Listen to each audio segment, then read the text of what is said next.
মধ্যপ্রাচ্যে কিন্তু চরম উত্তেজনা একটা পরিস্থিতি বিরাজ করছে এই মুহূর্তে। আ আমেরিকা এবং ইসরায়েল মিলে ইরানের উপরে আঘাত এনেছে। পাল্টা আ আঘাত হিসাবে ইরান তার আশপাশের দেশে যত মার্কিন ঘাঁটি ছিল, সেই ঘাঁটিকে লক্ষ্য করে তারা হামলা করেছে কিন্তু। পাশাপাশি আ আ ইসরায়েলেও হামলা করেছে বিভিন্ন জায়গায়। অনেক হামলা আ ইন্টারসেপ্ট করা হয়েছে। অনেকগুলো তাদের লক্ষ্যতে আঘাত এনেছে। বিশেষ করে বাহরাইনে মার্কিন যে নৌবহর নৌঘাঁটি যেটা সেখানে সফল আঘাত হানতে সমর্থ হয়েছে ইরান।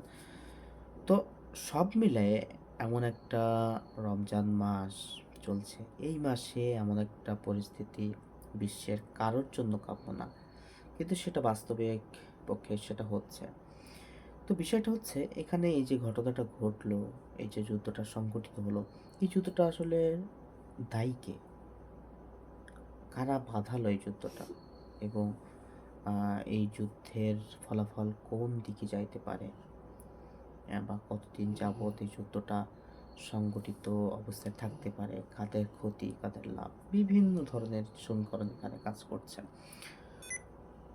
তো বিষয় হচ্ছে যুদ্ধটা একটা অবসম্ভাবী ছিল বিষয়টা। কারণ বহুদিন ধরে আ ওরা হ্যাঁ, বুঝতে পারছেন নিশ্চয়ই।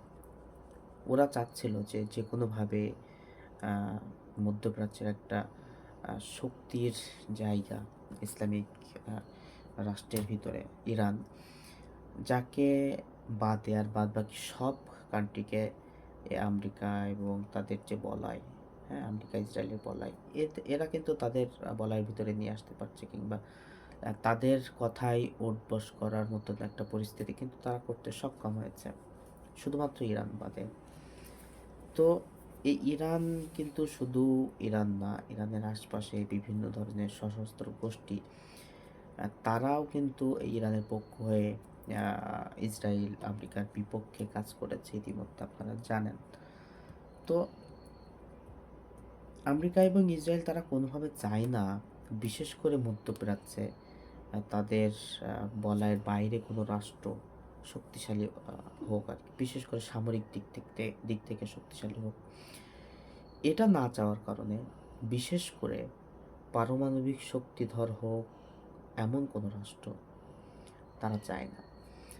আর ইরান আ তাদের এই চাওয়া বা না চাওয়ার উপরে ডিপেন্ড করছে না। তারা তাদের মতো করে এগিয়ে যাচ্ছে। অর্থাৎ এক কথায় বলতে গেলে আমেরিকা, ইসরায়েল যেটা বলছে, ইরান তার বিপক্ষে কাজ করছে। তার উল্টোটা করছে। আ এবং আ আপনারা জানেন যে এর পূর্বেও অনেকবার কিন্তু এই পারমাণবিক বিষয়গুলো নিয়ে কিন্তু বিভিন্ন ধরনের আলোচনা হয়েছে। কিন্তু কোনোভাবেই ইরানকে আ বাগে আনতে পারে নাই। তাদের কথার ভিতরে আনতে পারে নাই। তো যুদ্ধটা বাধার ক্ষেত্রে এটা একটা গুরুত্বপূর্ণ বিষয়। আর বিশেষ করে ইসরায়েল ওদিকে মনে করে যে কোনোভাবে যদি ইরান পারমাণবিক শক্তিধর রাষ্ট্র হয়ে যায়, তাহলে তাদের অস্তিত্বের জন্য হুমকি। খুব স্বাভাবিক এটা।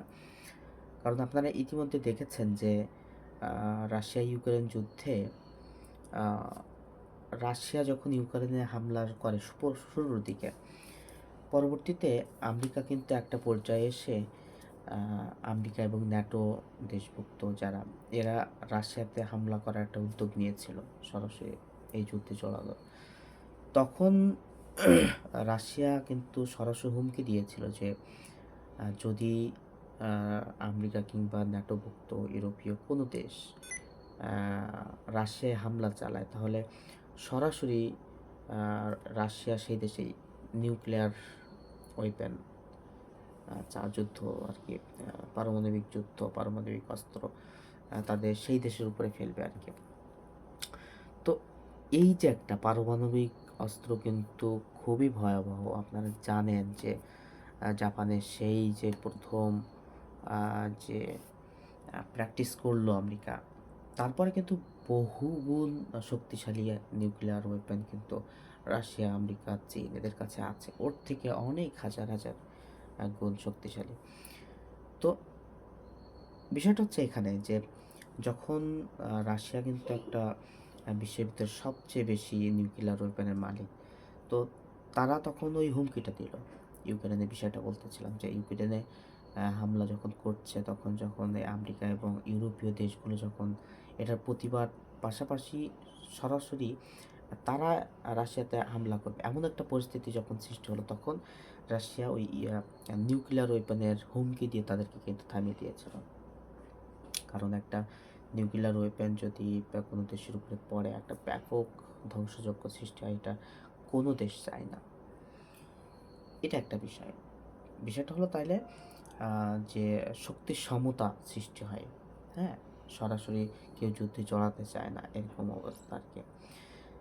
তো বিষয়টা হচ্ছে এরকম যে ইসরায়েল এখানে দেখছে যে যদি ইরান পারমাণবিক শক্তিশালী হয়ে যায়, তাহলে তাদের সাথে দেখা গেল যুদ্ধ করতে আসলে তারা হুমকি দিয়ে দিল যে যদি কোনো ধরনের আক্রমণ ইরানের উপরে হয়, তাহলে আমরা সরাসরি নিউক্লিয়ার ওয়েপন ইউজ করব। এরকম একটা যদি হুমকি দিয়ে দেয় এবং বাস্তবিক পক্ষে যদি সেটা ঘটে, তাহলে তো ইসরায়েলের বড় ধরনের ক্ষতি হয়ে যাবে, কিংবা কোনো দেশ সাহস করবে না যে সেই দেশে হামলা করে পরবর্তীতে পারমাণবিক অস্ত্র তার দেশে ইউজ হোক। কোনো দেশ চাইবে না, এত বড় ধরনের ক্ষতি রিস্ক নিতে চাইবে না কেউ।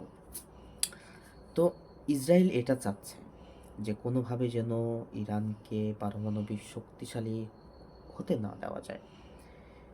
এবং ইসরায়েল এবং ইসরায়েল এবং যুক্তরাষ্ট্র, এরা দুইজন মিলে ঘটু করে এই জিনিসটাই চাচ্ছে যে কোনোভাবে মধ্যপ্রাচ্যের যে দেশগুলো, তাদেরকে যেন নাকে দড়ি দিয়ে ঘোরানো যায়।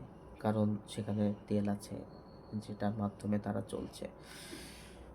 তো বিষয়টা হলো এটা যে তারা কোনোভাবেই এই মধ্যপ্রাচ্যের রাষ্ট্রগুলোকে হাতছাড়া করতে চায় না।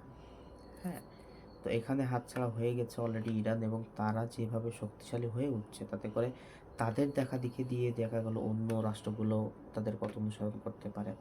এবং একটা পর্যায়ে এমনটা ঘটতে থাকলে আমেরিকা এবং ইসরায়েল, এদের দাদাগিরি কিন্তু নষ্ট হয়ে যাবে। হ্যাঁ, তাদের দাদাগিরি মোড়লগিরি কিন্তু কেউ শুনবে না একটা পর্যায়ে যে। তো তারা কোনোভাবেই এই জিনিসটা হতে দিতে চায় না, যার ফলশ্রুতিতেই যে কোনোভাবে ইরানের এই যে নিউক্লিয়ার যে প্রকল্প, এটাকে বন্ধ করতে চায়। ব্যালিস্টিক মিসাইল তৈরি করার ক্ষেত্রে তারা বন্ধ করতে চায়। কিন্তু এখানে একটা জিনিস দেখেন কতটা হিপোক্রেট, যে নিজেদের দেশের ভিতরে কিংবা ইসরায়েলের দেশের ভিতরে ওরা কি করছে বা না করছে, নিউক্লিয়ার ওয়েপন বানাচ্ছে কিন্তু বানাচ্ছে না, কত ধরনের অস্ত্র তারা তৈরি করছে, সেসব দিয়ে কোনো ধরনের কথা নেই। অথচ ইরান একটা হাইপারসোনিক মিসাইল বানাতে গেলে সেখানে বাধা। এটাই আসলে মোড়লগিরি স্থায়ী করতে হবে। তো না হলে দেখা গেল তার পাশাপাশি প্যারালাল যদি কোনো শক্তি উত্থান ঘটে, তাহলে একটা পর্যায়ে যে কিন্তু কিন্তু সেই মোড়লগিরি আর থাকে না। তারা ওই মোড়লগিরিটা ধরে রাখতে চায়। হ্যাঁ, মার্কিন সাম্রাজ্য এই ধরে রাখতে চায় জিনিসটা, যার কারণে যে কোনোভাবে হোক কোনো একটা দেশকে যদি ধ্বংস করে দিয়েও হলেও তারা তাদের মোড়লগিরিটা ধরে রাখতে চায়।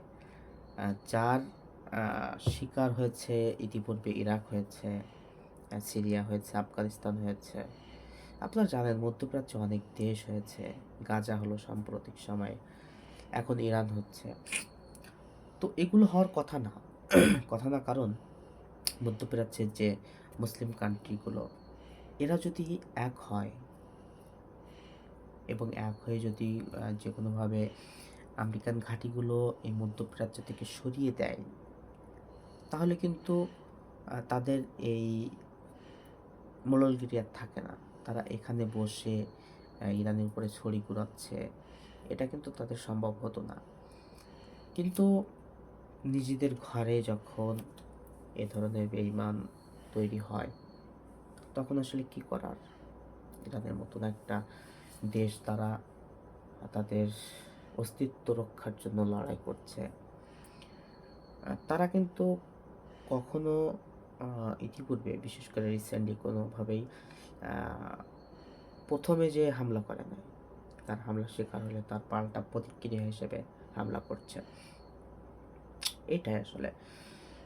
তো এটাই যে নিজেদের ঘরের ভিতরে নিজেরা যদি আ নিজের ভাইকে মারছে একজন, অথচ আমি নিজে সেই শত্রুর সাথে হাত মিলায়ে দেখছি যে আমাকে তো সে কিছু বলছে না। ও ওটাই বলছে বলুক। কিন্তু না, বিষয়টা একটা সময় যেয়ে আপনাকেও বলবে। হুম? মধ্যপ্রাচ্যে যারা যেসব দেশ এই ইরানের বিরুদ্ধে কাজ করছে, আমেরিকান সাম্রাজ্যের পক্ষে কাজ করছে, এটা একসময় যেয়ে পস্তাতে হবে। হয়তোবা ইরান এই যুদ্ধে একটা পর্যায়ে যেয়ে পরাজিত হতে পারে। হতে পারে। খুব অস্বাভাবিক কিছু না। কারণ মার্কিন যে শক্তিশালী সমরাস্ত্র আছে, তারা কতটা শক্তিশালী, তাদের বিপক্ষে ইরানের মতো একটা দেশ টিকে থাকা খুবই কঠিন। অন্যদিকে অর্থনৈতিক একটা ভঙ্গুর পরিস্থিতি, নিষেধাজ্ঞার জালে জর্জরিত ইরান। এরা এই মার্কিন এই সাথে যুদ্ধ করে টিকে থাকা খুবই কঠিন। এখন সময়ই বলে দিবে যে পরিস্থিতি কতদূর যায়, যুদ্ধ কতদূর গড়ায়, কোন দেশের কী পরিমাণে ক্ষতি হয়। আমরা আশা করি যে কোনো দেশ যুদ্ধ এখনই বন্ধ হয়ে যাক। আলোচনার টেবিলে সমাধান হোক এই বিষয়গুলোর। দেখা যাক সামনে কী হয়। আপনারাও দেখতে থাকুন, আমরাও দেখতে থাকি। ততক্ষণ পর্যন্ত আল্লাহ হাফেজ।